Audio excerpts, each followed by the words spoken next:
everybody. As we say in South Africa, Molweni. Hi, my name is Cleopatra Mbali Masinga. I am a graduate student from University of Seton Hall in New Jersey. I'm doing masters in diplomacy and international relations. My background, I have an undergrad and a master's in international development studies, where I majored on natural resources management and climate change, gender and climate change. It is such a very great honor for me to be part of this event that is held, of this side event that is held in the context of the first multi-stakeholder forum on science, technology, and innovation for sustainable development goals. The issues of climate change are best of heart to me. I have been working in South Africa. I was one of the thematic specialists on climate change during COP17. I got that great opportunity and I was happy about it. So I would like to pass on to my colleague here, who will also further welcome you guys. Good afternoon, everyone. Welcome, bienvenue, as we say in French. I'm very glad that we are all here to discuss about the youth empowerment for Agenda 2030, climate action through science, technology, and innovation. Thank you for all of you for being present here. Thank you, Miro, for putting this together. I'm really honored to be one of the co-chair of this event, and I would like to also speak about the organizer, so the International Association for Advancement of Innovative Approaches to Global Challenges, IAAI. I had to repeat this about for 20 times because with a French accent, the I's and A are opposite. Anyway, I managed to say it, so I'm very proud. This being said, we also have the World We Want Policy and Strategy Group being present here through Rosa, and we also have the NGO Committee on Sustainable Development through Margot, which is representing them. So moving forward, Cleopatra is going to tell you a little more about the aims of the side event.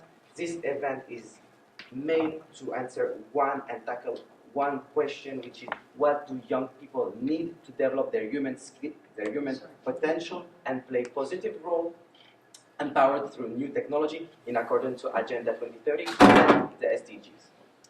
Thank you very much, Tim. To further proceed on, the aims of this side event mainly for young people to unleash young people's potential, for them to contribute to the agenda of 2030 implementation, and also to identify mostly the knowledge and technology access needs for young people.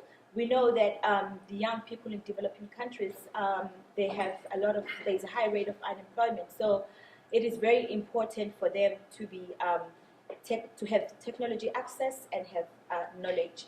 And also, how can we achieve this? Through the GLOCHA Foundation, the GLOCHA Youth Centers, showcasing the mechanism for globally coordinated local technology facilitation. So as it may seem clear for everyone here, young people and the youth are really crucial in this process. So as they are a crucial part of this process, we need to listen to what are their needs. So we have identified a few needs, a few factors, a few resources that they will need to develop the future. So one is capacity building, skills development, access to technology, and finance. So our solution to that, and Miro's solution to that, is the GLOCHA Sustainable Energy Entrepreneurship Program that my dear colleague Cleopatra will present you later through this event. And also the purpose of this event is to look for potential partners to help us to help the youth. Okay, we have, for the day, we have the speakers. One of the first speaker will be, we have Miroslav Polter from IAAI and GLOCHA Foundation in New York. We've got Miss Rosa Lizard from the World We Want 2030 PSG co-chair. We have Miss Margot Lazario, who is the co-chair of the NGO Committee and Sustainable Development in New York. We have Miss Moa Harad, who is from the major group Children and Youth Science Policy Interface Task Force. So also I would like to introduce Mrs. Cleopatra Mbali Masinga from South Africa, and which is part of IAAI. You see, again, I had to practice another 20 minutes about it. That will be discussing the Glocha Sustainable Energy Entrepreneurship Program. Also, we have Douglas Ragan, which is a Chief of Youth and Livelihood at UN Habitat, with whom we hope to collaborate very soon at IAAI.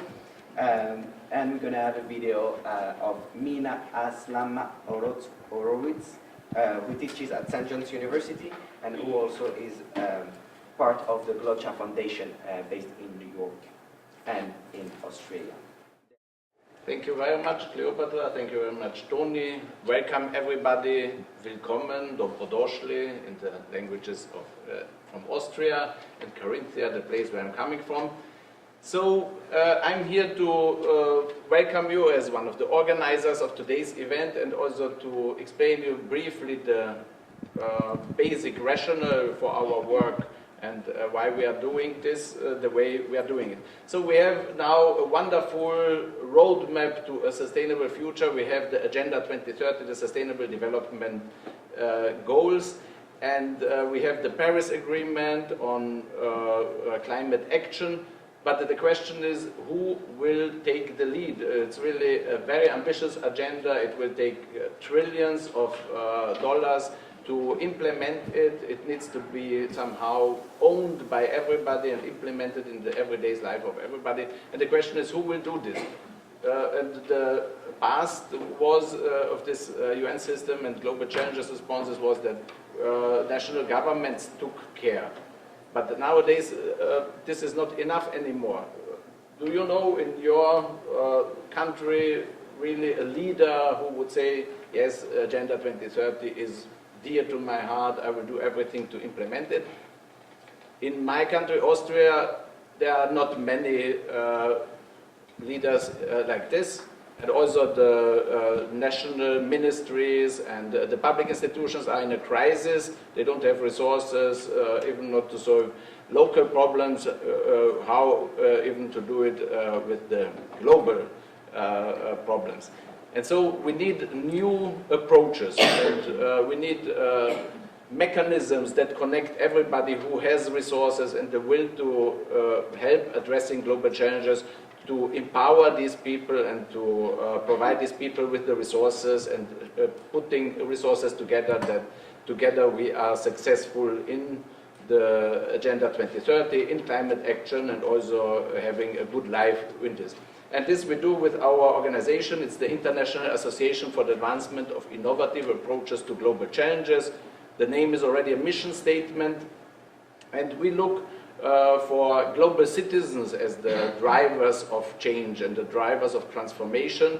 And here we've experienced in the 8 years that we exist that young people are especially open for this kind of topics, because young people care for their future. They see with these past patterns it's not possible. We are moving towards a crisis, and young people are looking for opportunities and have creativity, interesting knowledge, new ideas, and we try to help these young people to help the world. And for this we have set up a Global Challenges Action Network. We have very ambitious resource mobilization plans. We are talking here about the billions of euros that we want to mobilize in an ecosystem that will enable young people to act as micro-social entrepreneurs for sustainable development goals. And Cleopatra will present you some details about an initiative that we have developed together over the last few weeks, and we have very high hopes in this, that this will really be a resource mobilization mechanism that will help the young people on the ground everywhere in the world to become leaders of Agenda 2030 implementation. And with this, give back the floor to the moderators. Thank you very much, Tomitos, for the invitation. I think it is our pleasure as the Policy and Strategy Group of the World We Want to be in partnership with IAAI and really with the project of the Global Challenges Youth Music Contest, which is an initiative that we're also partnering on. Let me just say that my real job is as Global Director of the Feminist Task Force. And my last name is pronounced Lizardi, not lizard, but that's okay. That's actually how I tell people to spell it, with an E. As the global director of the Feminist Task Force, obviously we work with women and girls and focusing on the centrality of poverty, of gender equality to the poverty eradication agenda. I also am the co-chair with my fellow co-chair Ravi Karkar of UN Women for the Policy and Strategy Group of the World We Want 2030. Now, let me just give you a brief description of what the Policy and Strategy Group does and what the World We Want platform is. You may be more familiar with the World We Want global platform. It is an online and offline platform that enables people to engage, visualize, analyze people's voices and actions on sustainable development. And it's really meant to amplify the voices of those engaging in the SDGs. The Policy and Strategy Groups provides guidance as to the substance on the online platform, but also it provides outreach and nurturing to individuals, groups, associations, collaborations that want to highlight the work around sustainable development. And in this engagement, we are really looking at a variety of ways to engage. So when we talk about youth empowerment for Agenda 2030, we're really talking about the initiatives that are coming from young people and how we as the World We Want can work with you to amplify that. If you're doing it, for example, in a very low-tech way, just training youth for learning about the Sustainable Development Goals and what they are, the World We Want platform provides an outlet for that. And currently we have a partner in Nigeria, Divine in Kyoto, who is doing very low-tech work in training young people and kids about the Sustainable Development Goals. But it's not just teaching them what they are, and he's doing this in schools and hospitals and different places. He is actually, in a sense, teaching them about empowering themselves to speak on them. And in one, I can't show you because we're really low tech here today. We don't have the PowerPoint, but hopefully we can have it in the summary of the report. He's shown in one of the reports that he's providing certificates to these young kids to authorize them that they have the right to speak on the SDGs. And that's really innovative and creative, and they're going to grow up, be able to say, you know what, civil society, people had input into the creation of the SDGs, as we all know, very much a lot of input, and we'll be able to carry it through and really exact from our governments what we need for the SDGs. On a higher end, on a higher tech, and we have tools on the World We Want, data visualization tools that people can use as just going to the site, providing in keywords that will visualize what is being focused on in certain reports that have been submitted around the SDGs. And this is a tool that we have available. We have the creation also of different data sets. And in terms of technology, the creation of data sets is the direction that we're going. We heard from Ambassador Kamal yesterday in the opening say that this forum, this multi-stakeholder forum on science, technology, and innovation is one of the most important processes. The first one after the summit, because of the direction it can take us, and I agree fully, especially in terms of the creation of data and the creation and looking at information on those populations, marginalized populations, that are not always surfacing in the research. So I want to, in closing, invite youth, young people, youth groups, and leaders of young people to join in our work through the Policy and Strategy Group, which is the physical space here in New York where we meet and we provide synergy in generating ideas and guidance, but also we can do that online. So let me invite everyone to join us as Miros and others here on the panel have joined us as not only members of the PSG, but really collaborators, and so that we're able to highlight the work of, that we need to do around the SDGs. Thank you very much. Thank you so much, Rosa Lizardi, please.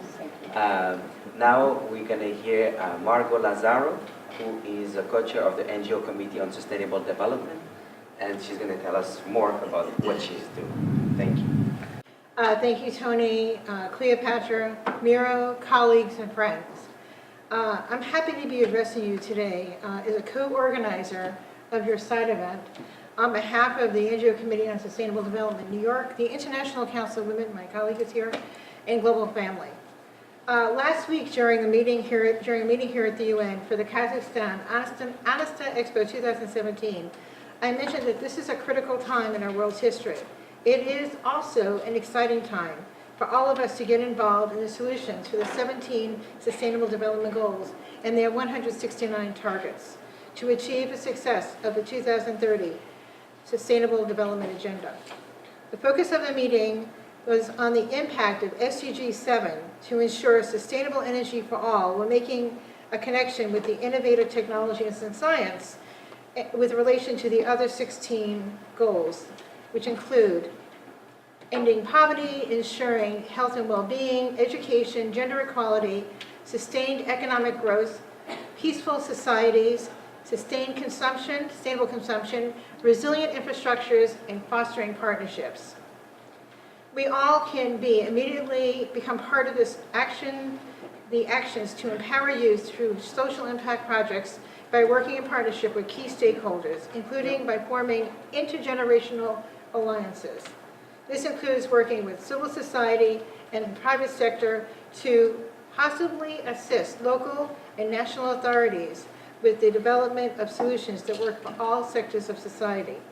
Through the NGO Committee on Sustainable Development, we are supporting the concept of partnership building with the involvement of all stakeholders across a wide range of groups.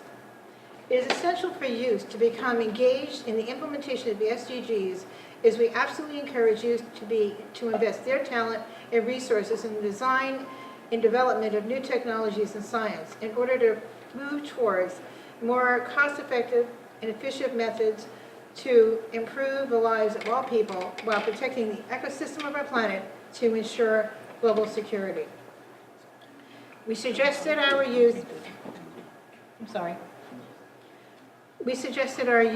from all regions to begin to become familiar with the SDGs and targets by assessing which of the goals are of interest to them and their communities and cultures, with the best that would be best served in their plan of action to solve these issues. They will also need to develop, along with their concept, a well-prepared, sustainable business plan through which all potential partners can visualize that their solutions will produce the best results for economic growth and sustainability in the communities that are in need. An inspiring example of successful implementation of the SDGs is the Knowledge House, a not-for-profit organization that was founded in 2014 in the South Bronx by two young entrepreneurs, Jerlyn Rodriguez from the South Bronx and Joe Carreno from Brooklyn. They saw a need to empower youth from low-income neighborhoods to become technology entrepreneurs. Their intro to tech entrepreneurship is a project work-based foundations program that provides students and youth with career exposure, tech and entrepreneurial skills, helping them to solve community problems through the creation of tech products.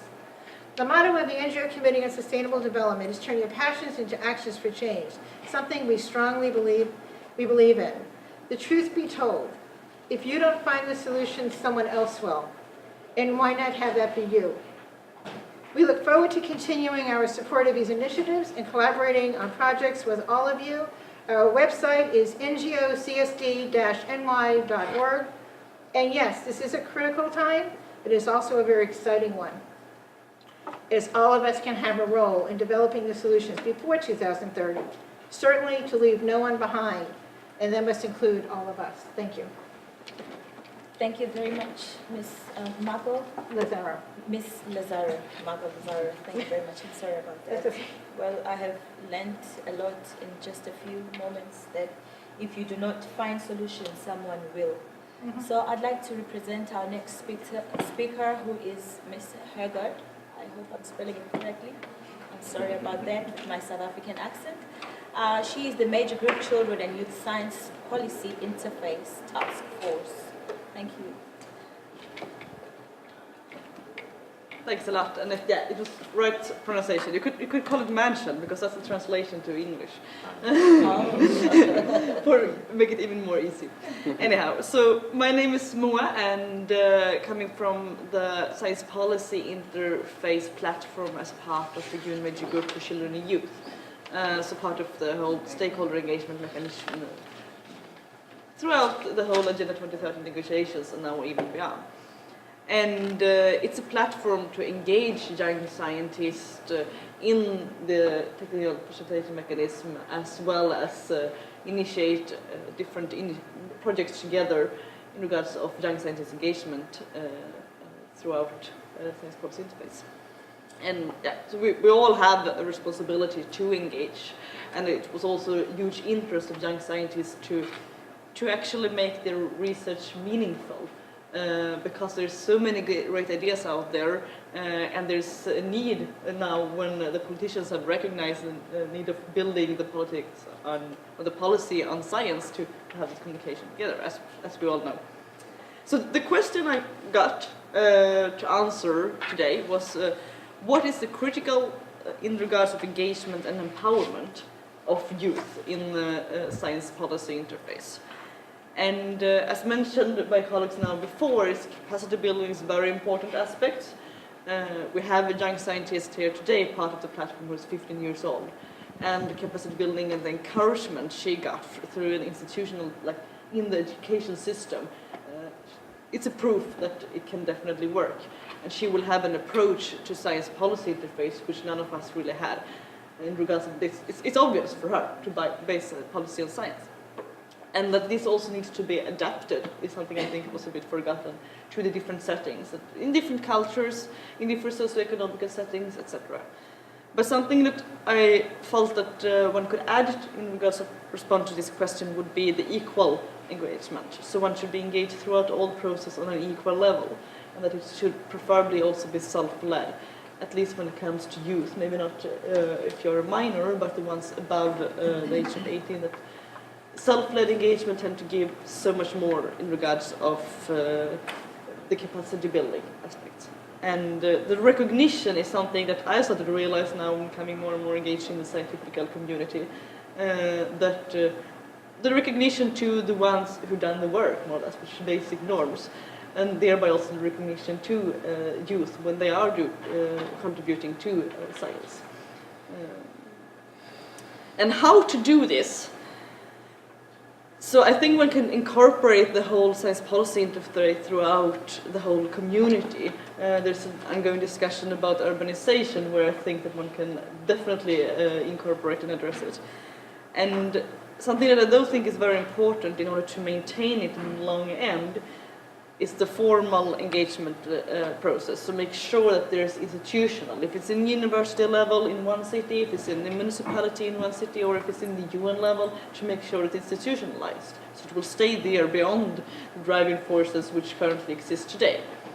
So that brings me back a little bit to the platform which MDCY have built. So after the adaptation of both the Agenda 2030 and the Sendai framework, etc., there were several scientists who mentioned that, but yeah, what about this SPI? What happens now with this? Maybe we should build a platform, which more or less what we ended to do in order to have a more structured engagement mechanism. So this is part of the MDCY. And so far we've had several submissions to the Global Sustainable Development Report. There have been thematical discussions and even initiatives of research started together transnationally between in a holistic research approach. And there's also an ongoing development of a publication of young scientists' research. And as an end to my intervention here, I also want to mention that there's a side event later on today in regards of coherence between science and technology roadmaps, which is something that I think that the UN system is trying to recognize more and more, that we need to have coherence. We don't want to duplicate work. And there is a roadmap which half a year ago was created in the DRR community as part of the Sendai framework on DRR. And there is in other aspects as well, that science policy interface race, for example, in UNCTAD later on during the summer, etc. But we want to have coherence between these different ones. So that's something I wanted to mention now to invite you all to as well, which is more technical. What is it? Tell them what it is. It's in room CR11 in the evening side event sessions. This room. Oh, yeah, it's in the same room. That's really good. So in a bit other approach, more technical and not engagement aspects. But that's all from me, and happy to discuss further this very important topic with you all. And thanks a lot for the invitation as well. That's very much appreciated. Thanks. Thank you very much, Moa. So now we're going to hear Cleopatra Mbali Masinga, who is going to describe the Glocha Sustainable Energy Entrepreneurship Program that Miro funded. Please.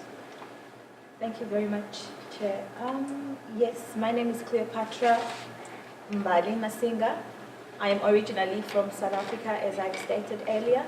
I have a background on climate change and gender, and also natural resources management. A couple of weeks ago, Mr. Miro came to me and introduced to me one of his projects, which is Glocha Sustainable Energy Entrepreneur Scheme.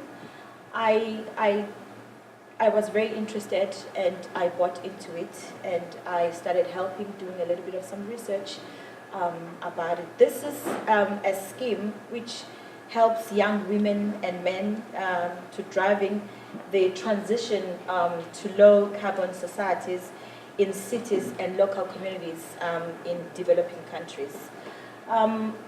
He chose South Africa, not because I'm from South Africa, but he chose South Africa to be part of this project, to be part of the pilot, because South Africa has been the country that has held the COP17, and we wanted them to be part of it so that we can be able to see how far they have gone. And mostly also it's because the Green Fund that is sponsoring the programs is sitting with the DPSA, which is the Development Bank of South Africa. Well, the Glocha Sustainable Energy Entrepreneur Scheme, it's mainly to empower the youth. South Africa is challenged really with a lot of high rates of unemployment when it comes to the youth. So we looked at this program as a good tool to use, that we can be able to create employment at the same time giving the youth some skills and capacity building and helping them to empower themselves. But we can design a project, we can come up with innovative ideas of how we can help the youth, but we have to face the reality that there are some challenges when it comes to climate change. As we know, the world is changing each and every day. We are faced with different disasters in different geographical areas. So the world, we sat down and we realized that the world needs to transit to a sustainable low or to zero carbon energy systems. As we know that millions of existing small, mediums and large energy systems are mostly based on fossil fuels. City and local community administrations, owners of these systems, they do not know more about the opportunities for price reductions and increased supplies, securing coming with innovative, renewable, decentralized energy systems. I would like to Mr. Miro to elaborate a little bit much further after this on the economic argument as far as the project is concerned. So this project mainly is to create the Glocher centers. These Glocher centers will be around South Africa. The aim of the project is for carbon emission reduction, is for skills development and job creation, is for thematic leadership for South Africa. As I've stated earlier, that we were fortunate enough to host one of the international events, which was COP17 in 2011, which I was part of. So, and also COP17 follow up with replicable, globally coordinated youth economic empowerment models. And also to establish a pipeline between the Green Climate Fund and young sustainable energy entrepreneurship in South Africa. We also aim to setting up local institutional and technological infrastructure for globally coordinated empowerment. Maybe you might ask yourself, well, really, Miro, what are these Glocher centers? The Glocher centers, we are hoping that the activities in the centers as more, it will be much more on market research, will help that young entrepreneur who has a vision of starting a business in renewable energy with market research. It will help that young rural boy with a vision of being part of the green movement to help him with business model development. It will help a young township girl like me with a vision, to identify how best you can tap on the finances to support that project, that green projects that you are aiming to start. These centers also will will help with identification of potential sustainable energy entrepreneurs. It will also help with skills development because it's something else to start a project, but it's very good also to have skills on really what you are doing. And also appropriate technology identification and facilitation, resource mobilization, communication, and also communicating global and knowledge, the know-how exchange, and also the pilot cases of renewable energy services delivery. So we are very optimistic about the project. So we are hoping and optimistic that it will be much more embraced also in South Africa. We are trying to build a partnership with, as I've stated, with the Development Bank of South Africa, because the Development Bank of South Africa is the one where the Green Fund is sitting currently. The Green Fund, as we know, it's this unique new national fund that supports the green initiatives to help the youth, especially in the context of South Africa, to transit to low carbon and resource efficient and climate resilient development path. So by us working with the Development Bank of South Africa, it will give the youth that opportunity. So we are also working, we are also trying to work to partner our partnership with the National Youth Development Agency. Fortunately or unfortunately, for a project to be to work in South Africa, I was telling Mira about it, that we should involve NYDA, which is the National Youth Development Agency, because this really is to create opportunities mainly for the youth. And also we are hoping to work with the cities, the municipalities, for in South Africa for the entrance to the community, you have to enter through the province. Therefore, we have to involve the province and also the cities. And since I'm from Durban and the COP17 also was held in Durban, we have in partnership with the Durban municipality, and also with we are hoping to partner with UN Habitat. Currently, I'd like to give the floor to Mr. Miro, who will further elaborate more on the economical aspects of the whole project. Thank you. Thank you very much, Cleopatra. Just very briefly, what the economic logic is about this. You have certainly heard in the news that the cost of renewable energy technologies are going down, and that more and more these technologies and these energy systems are getting cheaper than conventional fossil energy based technology and energy services.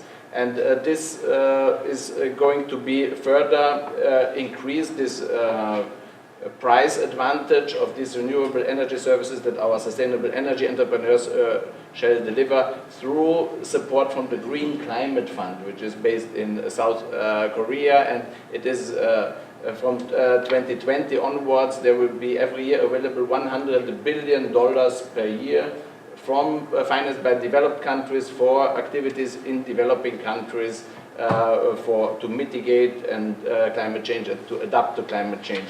And there, the Development Bank of South Africa is accredited to the system, one of 33 accredited organizations which can directly get money from that fund. And we really want, with this initiative, develop some kind of pipeline between these 100 billions annually from the world to the young people on the ground.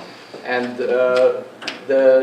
if one takes as an example that a conventional energy service would cost 10 cents per kilowatt hour, we say this as an example with this support, international support, and also in the future with carbon offset mechanisms also as an additional price advantage, that this will then cost 7 cents, and out of these 3 cents that are there as a profit of this mechanism here, there would be 1 cent going to the customers to have a better energy service at a cheaper price, 1 cent for the sustainable energy entrepreneurs to have a good living, and 1/3 for capacity building on local level and on global level. So that in the beginning, a center, an entrepreneur would receive funding from the global mechanism, but once the business develops, this local activity would feed also centers and entrepreneurs in other places in the world. And through this we get the scaling effect, because the key is that we need to change hundreds of thousands of energy systems that are now based on fossil fuels. They need to be turned green, turned into renewable energy systems, and we are confident that with this mechanism and with the partners in South Africa and entrepreneurial young people like Cleopatra, we can do it. Okay, thank you very much. That was the whole presentation. I believe we have taken a lot from it, and I'm so optimistic that it will really yield very good results. As our former speakers have also stated, that we all have the responsibility to engage. When Mr. Miro came to me, I took this by my right hand. I said, well, I believe this is a very good initiative. So really, if you do not find the solution, someone will find the solution. Therefore, I'd like to present our next speaker, Pedro Keras. I'm Yeah. really sorry. Thank you very much for the introduction. I'm Dr. Vicaris, and I'm a chemical environmental engineering PhD student at the University of California, Riverside. And I want to thank you for the insights that you gave on the energy energy sector and how it affects climate change. But a conversation that we don't usually have is how climate change is affecting the energy sector. So we all know that climate change is happening, and it's largely caused because of fossil fuel usage in the industry. And climate, interestingly enough, climate change affects all these industries by increasing challenges. And when it comes to planning for the future, this is something that we need to take into account. Because climate conditions are already affecting the energy production and delivery around the world. Risks are expected to increase, and this is something that private entities, academia, and the public sector need to discuss and take action as soon as possible in order to reduce them. There needs to be better assessment, forecast, and respond to potential impacts of climate change. And also, we don't need to wait for this to happen. This is something that we can do currently as we plan for the future and as we transition from this polluting energy sector into cleaner technologies. We can foresee by doing a lot of studies how climate change is going to shape that future, so we can be more productive and effective. And so, robust adaptation strategy will require accelerated private and public sector investment, and there needs to be a focus on vulnerable communities and creating access to information in people that don't have access at the moment. And we also need to implement low-cost actions. Because at the moment, green energy is out of the reach for a lot of people because it's very expensive. So this will require regular dialogue and international collaboration, as many countries are facing very similar challenges. Yet this discussion is not occurring at the moment between those two countries. And the youth, as you were saying, the youth can play a critical role in many of these activities by facilitating scientific discovery, enhancing research, since we're all in universities, development, demonstrations, and deployment, and obviously collaborating with other stakeholders that also are looking at this issue. Thank you. Yeah, well, thank you, Pedro, for the intervention. I also would like to emphasize the fact that it's a topic which is very close to Cleopatra's heart. And I know, like, it may seem that it's a lack of presentation or hesitation, but it's not at all. Again, it's a topic which is extremely sensitive to her. She made it by herself to go to study in the UK and then to come to the United States and do her master, and I would like to congratulate her on that. And I know, again, that this topic is close to her because this project would really enable the youth to have access to what, at the time, to be here today, she didn't have access to. And I think it's really important, and I would like to give a round of applause for her to be here with us today.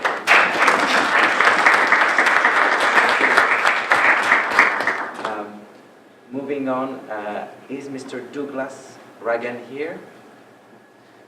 No. No? If I may briefly speak about Please, him. please. It's Douglas Reagan is the chief of the Youth and Livelihoods unit at UN Habitat, based in Nairobi, and he was with us already in June 2014 in Klagenfurt in Austria, where we've had our conference about youth sustainable development and innovation, building the knowledge base and information and communication technology infrastructure for youth-led multi-stakeholder action on sustainable development. And I've spoken yesterday with him about this initiative, and he said that his unit will work with us on this, and also we are considering putting together a side event for the Habitat 3 conference, which will be in October in Quito. And but he was drawn into some important meetings. Perhaps he might join us towards the end of the side event, but just that you know the context. And they are also working with the youth department in the president's office of South Africa. So we want to have our pilot actions in South Africa, and UN Habitat will build the bridge to the UN system and for rapid replication within the cities networks globally. Thank you very much. I guess because of technical issue, we won't be able to display the video of Mina Aslama Horowitz. Maybe Miro, would you like to? I will start trying. Perhaps we can hear it, but in case the audio will not be loud enough, we will have to. Good afternoon, Professor Tim. My name is Mina Aslama-Horowitz. I'm a proud member of the Board of Governors of Logic Foundation in New York. I teach at St. John's University in Queens, New York. I'm proud to say the second most diverse university in the US in terms of student body. And I also work with innovation research with an organization based in Nairobi, Kenya, called Jesse. I especially work with young social entrepreneurs in the field of culture. Can you hear it? I'm sorry I couldn't be there for this meeting in person, but I'm so glad that I get the chance to say a few words about what I learned from young people I work with. They really are my teachers, and specifically what I've learned around how to create ecosystems where they thrive, and where they thrive as social entrepreneurs aware of Agenda 2020 and issues related to it. So I have 3 points I'd like to share with you. Yes, some people are saying they cannot hear it. We will close it here, and you are kindly invited to. Exactly, we will put it on our homepage, and you can then watch it there, and we better use our time for our last presentation and then for the interactive part. Well, thank you, and I hope as part of my project, the first Women Summit, we would be able to empower women through technology so that we can have a group of young girls during their holidays that would be helping at the UN to set all the technical aspects so that we can have smoother presentation and smoother events. So what is the first Women Summit? It's a project that I started with my business partner, Patrice Vizio, who is not here today, unfortunately. So it's really, this whole project is about leaving a legacy. There are many summit, conferences, events about gender equality, so SDG number 5, and especially about women empowerment. However, there are no follow-up after those events, so it's a nice gathering most of the time where people that share similar ideas gather and meet, but there are no real concrete action taken, or at least if there are, they are not mediatized enough. So what we are trying to do is to gather women which have been successful in life. So what do I mean? Women which are diplomats, business owners, CEO of corporation, or who have made a difference in their environment, and also who are head of institution, to be meeting with the youth, with the young girls. So that's why I'm here today with Andrea Chavez from the Young Women Leadership School of Astoria, which is not only a school, but rather it's a network of schools which empower young girls in life. So through that initiative, as I said, it will be for those leading ladies to meet the youth and define topics. First to discuss topics, and then to define 5 topics which are going to be tackled in the next 5 years. So 1 topic for each year. And not only to tackle them from here, from New York, from the headquarters, but also to tackle it in the ground. So we're going to travel with that topic in 4 different locations every year. And we have predefined with Andrea over the past couple of weeks the first 3 topics. So the first one would be empowering women through technology, and that's why she's here today. She's going to tell us more about the work she's doing with these young girls at her school, and how we, Patrice and I, have interacted with them through some project of theirs. The second topic would be empowering women through entrepreneurship, and that's where my work is related to Mr. Polzer work, which is his project, the GLOCHA Sustainable Energy Entrepreneurship Program. And finally, the third topic, which we have predefined so far, is empowering women through media and news.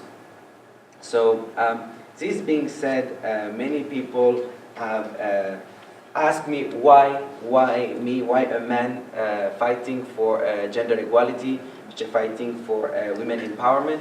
Well, the story is extremely personal. It's related to my roots. So I was born in France, but my father is Egyptian, and my mother is Algerian, from the Berber region of Algeria, Kabylie. And I was raised by my grandmother because my parents were working really hard to give us certain standards of life to my sister and I. So my grandmother is really a person I look up at. She is the one that gave me the value I have today, and she's a woman that through the 89 years she has been living, and I hope many more to come, she has been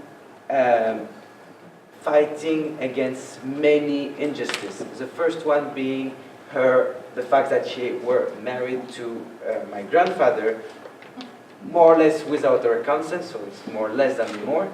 And on top of that, my grandfather just took her away from her region, her native region of Kabylie, and took her to France. And since then, she never got to see her parents. And I think that's very cruel, but that's, I guess, cultural aspect, education in some parts of the world that lead to that situation. On top of that, he was extremely violent to her on a daily basis. My grandmother had to raise 12 children, I repeat, 12 children on her own, and not only to raise them by taking care, by giving them love, but also financially. My grandfather wouldn't give her anything. On top of that, he had another family. I mean, there are many, many factors that she had to fight for and she had to go through, that for me, to be here today and to fight for the women cause and to fight for the other gender is, I believe, something completely natural. And I do it for two reasons. The first one, because I want to put into light my grandmother's story, because she is such an humble person, and up until then, since my grandfather passed away, she has never been remarried or seen anyone. She has always that respect for him, which I don't know really how, but she does. And I really want the world, so the second reason, I really want the world to be less and less subject to persons like my grandfather. I want less and less women to go through what my grandmother went through. And that's the main reason. These are the two main reasons I am doing this project. I am raising all the funds on my own for it, and that is it. I'm sorry I got a bit emotional and a bit intense, but it's something extremely important to me. So I would like to let Mrs. Andrea Chavez talk about the wonderful job she's doing at her school and how we are going to collaborate in the future. Thank you. Thank you.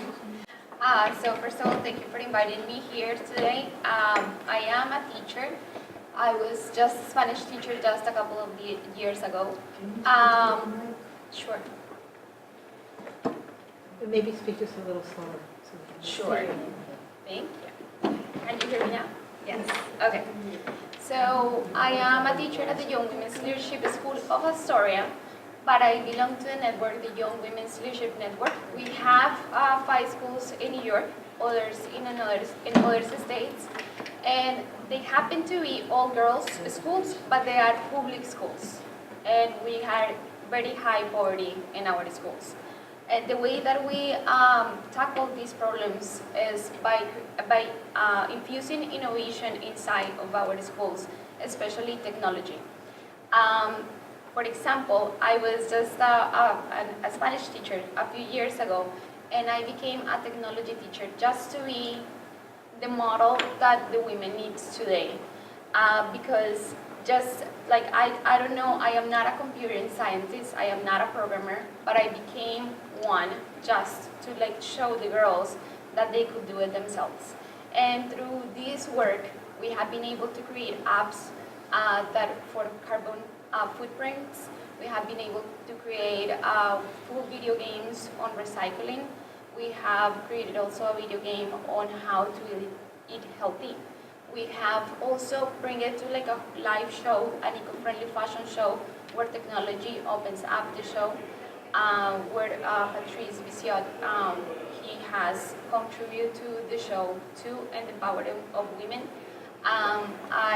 We do have our own media channel, the youth media channel, and they do cover all the events. A lot of them are in technology.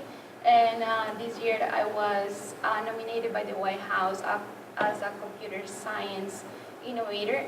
And it is because technology could bring so many opportunities, and I have taught these girls that they could do anything with technology. Another piece of technology, like everybody, like what we like, I don't know if everybody is aware of here, we call it STEM, which is science, technology, engineering, and math. But to create more opportunities for youth and for the girls, I call it STEAM, which is something now that is infusing everywhere, which is the arts are inside there. And this year what I did is observe which girls were the last, the ones that were participating the less, and it happens to be the ones that are most in the arts. So we gathered like a group of dancers, and with a group of dancers, 50 girls right now are creating a digital dance, which is, it has been like a work of like 1 year. We are going to be presenting it soon in 3 weeks. And it has all the technology inside. We created little robots, we coded spheros, we created the skirts with floras and Arduinos, and the floras are coded to the movement. We created some boxes that are coded to the sound of the music.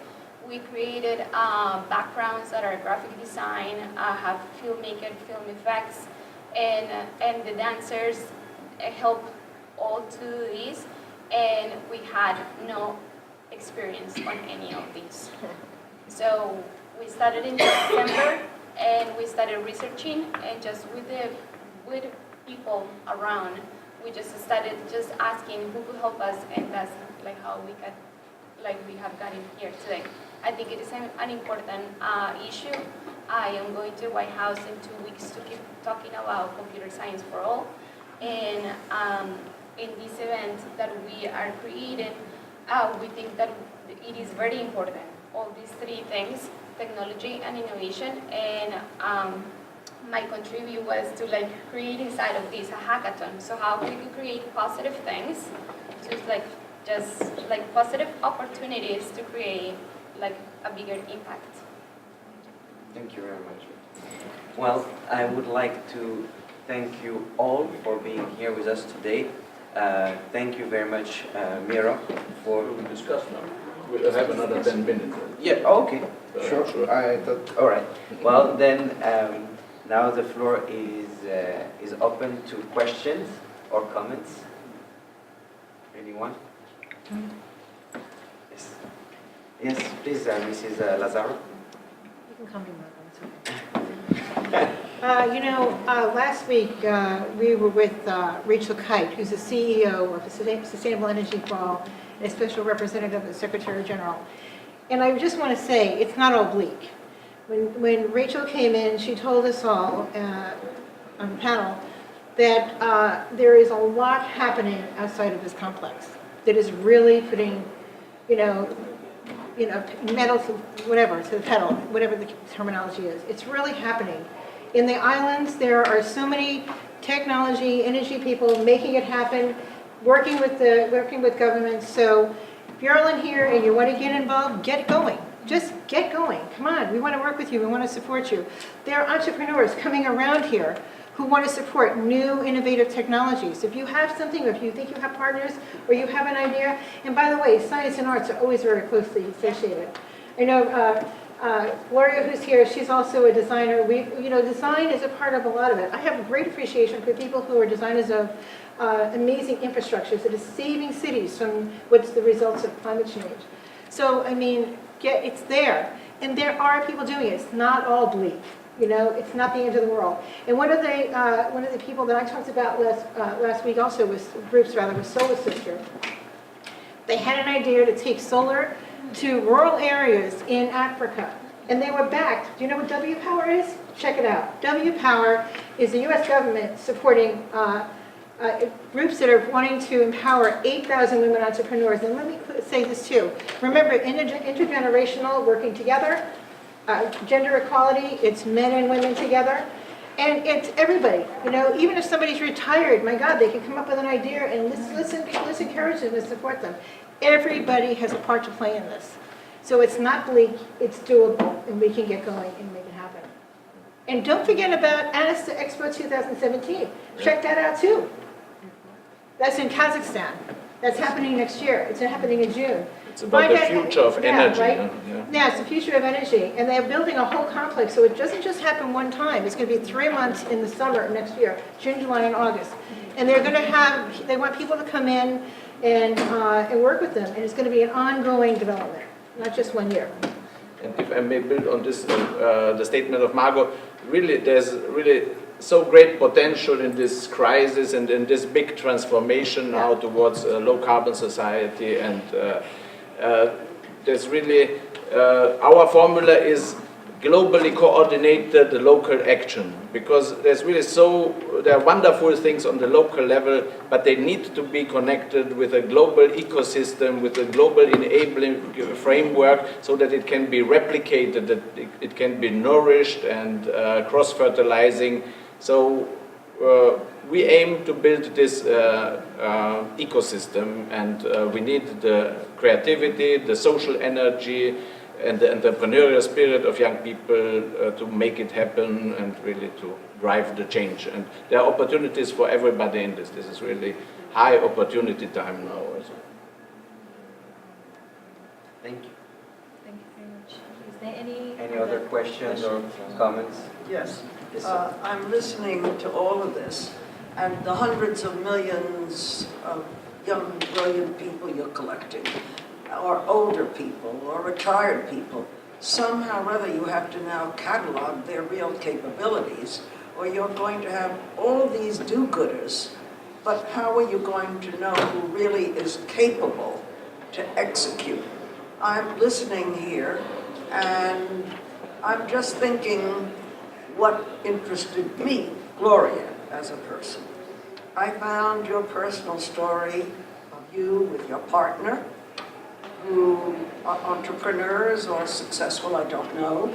Your interesting background from the Arabic world and living in the West, and the cultures and the culture conflicts. And I wanted to tell you that I'm so old that when I first got married at 19, this is America, my father was German, my mother Spanish, I was told, which one of the 5 do you want to marry? Things have changed all over the world, including for your grandmother or me, who probably could be your grandmother. So we have to now sift out. Sometimes parental advice, believe it or not, can be very helpful. Very helpful. These kids who just go and pick up anyone and shack up and meet this one and that one, and they're on internets and they just grab any other human being. This is a mistake. In some cases, these kids should at least ask their mothers and grandmothers. I'm saying this from a woman's point of view, watching what's going on. So I think the youth have to still cooperate with the wiser, older people in their families, friends of their families, influential people. Now, I heard this young man who's a scientist, and I found what he's saying very important, because the global changes and the changes in climate are affecting the solar industry, all the solar panels. So here I see where a younger person is giving me information I find extremely interesting. Now, I'm not really a designer. I come from a fashion family. I'm a media person. I'm the publisher of newspapers, magazines. I'm a journalist, and I'm the oldest correspondent at the UN, not the most active anymore, but I represent ALAF, which is one of the top Arab wire services. I have my own company, and magazines, which is Society Diplomatic Review. We do special editions on heads of state. And the one thing I find, even with anything you're doing, even when you're building an editorial and publishing business, who can really write? Who can really photograph? There can be hundreds of people out there, capable and anxious, but I need to know which one can really act. So there has to be a way, with all these people you're collecting, is it radical? Is it sensible? Can they really represent my top organization I'm building as a spokesperson and call themselves an ambassador or a mini ambassador? That word is being thrown around. I'm an ambassador of what, 12 years old or 14 years old. Let's really examine, with this important purpose, who is on board, why, and are they capable to do anything? Thank you. Thank you.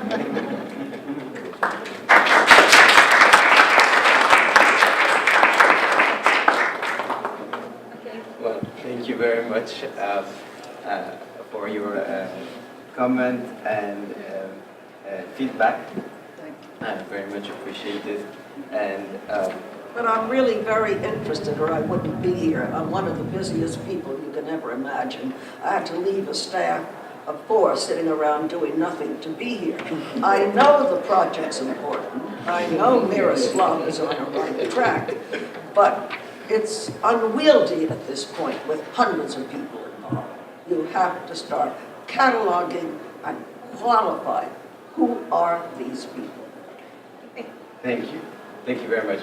And just, if I may just add to what I was saying, I would be working with a council of grandmother. I don't know if you heard of them. No. They're very active. So, because I understand that I might not have the wiseness to tackle this topic, so gender equality, without the wiseness of other people like you that will definitely contribute, and we need to. Wisdom's important. That's why you have the elders. You have Kofi Annan and all these greats. All of them are in their 80s and above. You need that wisdom. And I appreciate, as a matter of fact, that Miroslav invited me to come. He certainly is aware of my age and who I am and what I am. And I'm still here with this action talking about 15 to 18-year-olds. But I must tell you, these kids have to still respect their elders, and many of them are not. They're just going wild. Thank you. Okay. Thank you very much, everybody. I would like to give Mr. Muriel for the voice of thanks. Thank you, everybody. I think it was a very productive meeting, and thank you for the partnership, for the co-organizers and the moderators. And we are here to stay, so you will hear about these initiatives, not in this room, but about these initiatives at the UN in the next decades, again and again. Thank you. Have a nice day.